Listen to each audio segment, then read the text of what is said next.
Hello students, advance के question ना हमेशा मल्टीपल कॉन्सेप्ट से आते हैं, तो मैंने सर को बोला था एक मल्टी कॉन्सेप्ट क्वेश्चन हम चैलेंज लेते हैं। तो ये कोई क्वेश्चन इंटरेस्टिंग सा दिख रहा है, मैंने अभी इसको देखा नहीं है। सर थोड़ा क्वेश्चन के बारे में बताओ, एक कहाँ से लाया ये क्वेश्चन? ये क्वेश्चन जो है, एक बुक आती है 200 पजलिंग प्रॉब्लम्स करके, ओके तो उसी का एक क्वेश्चन है ये, ओके है ना। ओके, तो एक बार क्वेश्चन समझा रहा सर ये। सो स्मॉल हैमस्टर, हैमस्टर मतलब खरगोश जैसा कुछ मान लो, छोटा सा जीव है, ठीक है। It is put into a circular wheel cage. तो ये ऐसा सर्कुलर व्हील के जैसा केज है, उसके अंदर इसको डाल दिया, ठीक है।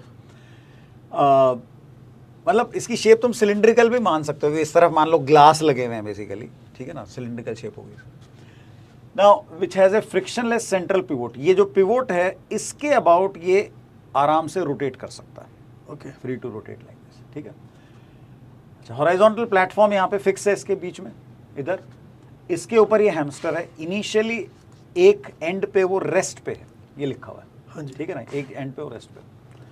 अब क्या है कि ये प्लेटफॉर्म को पहले हमने होल्ड कर रखा था ताकि ये भाई इसके वेट की वजह से ऐसे घूमे नहीं, है ना, हमने होल्ड किया हुआ। अब हमने इसको छोड़ दिया। Okay, When the platform is released, the hamster starts running, but because of the hamster's motion, the platform and wheel remain stationary. तो हैमस्टर इस तरीके से दौड़ रहा है कि उसका कोई नेट इफेक्ट कि हमने इसको छोड़ दिया, उसके बाद भी ये रोटेट नहीं कर रहा है सिस्टम। ये प्लेटफॉर्म ऐसा हॉरिजॉन्टल। ओ भाई, बड़ी इंटरेस्टिंग एक सिचुएशन। बार ट्राई करते हैं। Try करो। मुझे मतलब क्वेश्चन इंटरेस्टिंग है, पर मुझे लग रहा है डिफिकल्ट नहीं है जहाँ तक है, बट ट्राई करके देख लेते हैं, क्या पता कुछ निकले अंदर कई बार। पर ये मुझे लग रहा है ऐसा कॉन्फिडेंस आ रहा है हो जाएगा। यहाँ पे हैमस्टर है, अपन हैमस्टर को उठा लेते हैं एक बार। इसकी एफवीडी बना रहा हूँ मैं, जो रिंग की, ठीक है। यहाँ पे इस पे लग रहा है हैमस्टर का जो नॉर्मल रिएक्शन है वो लग रहा है इस पे हैमस्टर को जो दे रहा है। फिर हैमस्टर जो है फॉरवर्ड, देखो यार यूँ अगर ये लगेगा ना तो पक्का पक्का ये घूमेगा। इसको बचाना है अगर, तो हैमस्टर क्या करे, हैमस्टर फोर्स ही लगाए और कोई है ही नहीं, तो हैमस्टर एक्सेलरेटेड मोशन करना पड़ेगा उसको। और जब वो एक्सेलरेटेड मोशन करेगा तो मान लो वो आगे को जाता है, एक बार जूम कर लेते हैं, तो पीछे को फ्रिक्शन लगाएगा वो, तो यहाँ पे इस पे से फ्रिक्शन लग रहा होगा। तो ये दो फोर्सेस यहाँ लग रही हैं। अच्छा, और फ्रिक्शन का टॉर्क हम देखते हैं यूँ होगा, नॉर्मल का यूँ होगा, तो ऑपोजिट टॉर्क्स भी आ सकते हैं। बहुत बढ़िया, तो यानी एक केस ऐसा बन सकता है, ठीक है, समझ गया। तो जैसे इसका फिगर थोड़ा सही से बना देता हूँ एक बार और, ठीक है। ये देखो, ये हो गया एन, ये हो गया फ्रिक्शन, ये एंगल मान लिया थीटा है। तो जैसे अगर मान लूँ मैं ये आर है, तो एन का टॉर्क क्या आएगा, R cos theta into N,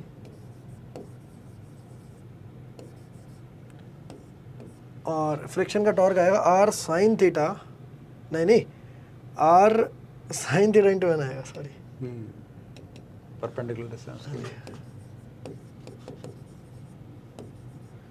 और ये हो गया minus friction R cos theta is equal to 0 हो जाना चाहिए।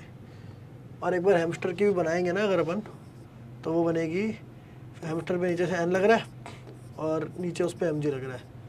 ये दो चीज़ें ही हैं और कुछ तो नहीं। एक चीज़ मैं बताऊँ मैं, हाँ जी, कि मैं बच्चों को जब 11th में एफबीडी बनाना सिखाता हूँ ना, तो जो बात एक सिखाता हूँ उसके उल्टा चलते हो तुम। अच्छा, कैसे? वो बात क्या बताता हूँ मैं, कि एफबीडी बनाते हुए फोर्सेस जो है ऑब्जेक्ट से अवे की तरफ होने चाहिए। अच्छा, ऐसा ज़रूरी है? मतलब ऐसा होने से गलती के चांस कम होते हैं। ओके ओके, जरूरी नहीं, हाइजीन प्रैक्टिस है एक। हाइजीन प्रैक्टिस है, समझ गया समझ गया। सर क्या है, मैं आपको सच बताऊं, वैसे मैं बोर्ड नहीं होता ना, तो मैं इसको अपने हाथ से हिसाब से बनाता। मैं इस पर बनाऊंगा ना अगर, तो खो जाएगा। मतलब मैं ऐसे ही बनाता हूँ, मुझे भी एहसास हुआ है, बोर्ड की वजह से मुझे इस तरह बनाना पड़ रहा है। M G equal to N, ये आ गया। तो यहाँ से ये आर कैंसिल हो गया, tan थीटा दिख रहा है मुझे यहाँ, is equal to F by N, ठीक है। यहाँ फ्रिक्शन बाय नॉर्मल जो है ना, म्यू नहीं होगा, क्योंकि फ्रिक्शन वेरिएबल रहेगा और म्यू सफिशिएंट होना चाहिए एंड तक। भाई लिमिटिंग स्टैटिक फ्रिक्शन थोड़ी है। यस, दौड़ रहा है तो स्टैटिक फ्रिक्शन सेल्फ एडजस्टिंग है। हाँ, स्टैटिक ही चल रहा है ना, कंटिन्यू स्टैटिक चल रहा है। राइट। नॉर्मली जब हम चलते या दौड़ते हैं तो फ्रिक्शन स्टैटिक होता है। Yes yes yes. तो F बाय mg हो गया। तो अब tan थीटा क्या है? ये tan थीटा हमने लिख तो दिया। अगर मान लो मैं इस डिस्टेंस को x मान लूँ, ये डिस्टेंस हमारा फिक्स है, कुछ दे रखा है क्या इसके बारे में, या हम खुद मान लें इसको? अज्यूम कर लो। अज्यूम कर लूँ तो इसको a मान लेता हूँ मैं। तो x बाय a ही है tan थीटा। तो मैं यूँ लिख रहा हूँ इसको, x by a is equal to force by mg, friction by mg। और फ्रिक्शन जो है एक्चुअली अगर उसके केस में देखो ना, हैमस्टर के केस में, तो फ्रिक्शन ही फोर्स है, टोटल फोर्स जो है और इस डायरेक्शन में, और वो हो गई ma। ठीक है। तो अपन यहाँ देख पा रहे हैं कि जो फ्रिक्शन है वो है mg बाय a अब इसमें इंटू एक्स। एक छोटी सी ट्रबल क्या हो गई क्या हो गया सर? कि a जो है हाँ जी। वो अपन ने इस डिस्टेंस को मान लिया और वहाँ एक्सेलरेशन के लिए भी a यूज कर रहे हैं। ओके, ये दिक्कत है। हाँ हाँ हाँ। इसको L कर लो या तो इसको L कर लेते हैं, ठीक है। ये L है, बस हमने यहीं दो जगह लिखा है, ठीक है।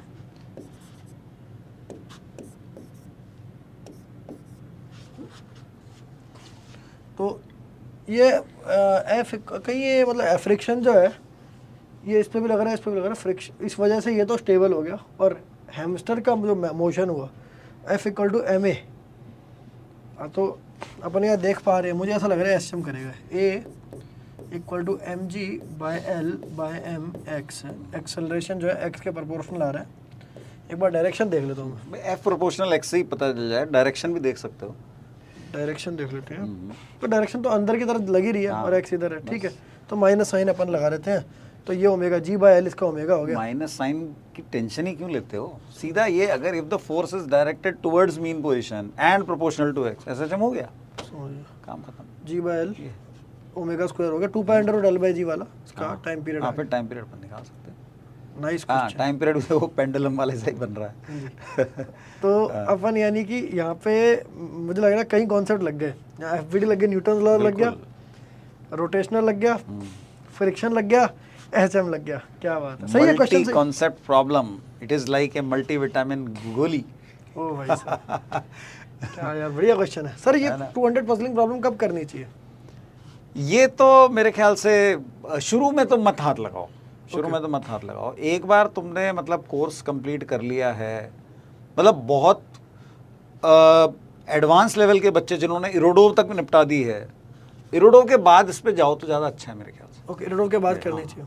तो इरोडोव तो तुम्हारी हो जाए, उसके बाद ये 200। और इरोडोव भी जो है कम से कम, जैसे मैकेनिक्स का पार्ट अटेम्प्ट करना है तो मैं तो ये सजेस्ट करता हूँ कि पहले पूरी मैकेनिक्स निपटा दो, ओके, उसके बाद इरोडोव करो।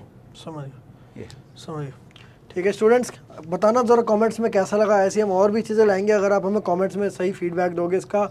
और जो भी एनके सर से, निंजा सर से, पीजे सर से, इनसे पढ़ना चाहते हैं, सारे ओजी टीचर से, वो भाई वाइब्रेंट एकेडमी आप इंस्टॉल कर लो। वहाँ पर आप ये ऐसी बहुत सारी चीज़ें वहाँ पर रेगुलर हुआ करती हैं। निंजा सर, पीजे सर, एनकेएस सर, सब आपके लिए इस तरह के कंटिन्यूसली क्वेश्चन लाते रहते हैं। बाकी N Awasthi sir, MS Chauhan sir, VK Jaiswal sir, ये तो केमिस्ट्री के ओजी टीचर्स हैं सब, तो इनसे आपको पढ़ने का मौका मिलेगा। आपको डिस्क्रिप्शन में वाइब्रेंट का लिंक मिलेगा, ऐप डाउनलोड करो और अपना 11th 12th ड्रॉपर का जो भी बैच है वो परचेज़ करो। All the best.